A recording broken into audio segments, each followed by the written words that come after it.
Все в этом проекте уникально, вплоть до ручек, которые нам делали по индивидуальному заказу.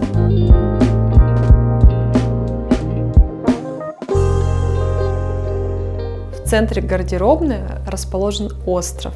Здесь сделаны выдвижные ящики с удобными системами хранения для разных мелочей, а фасады выполнены под кожу страуса.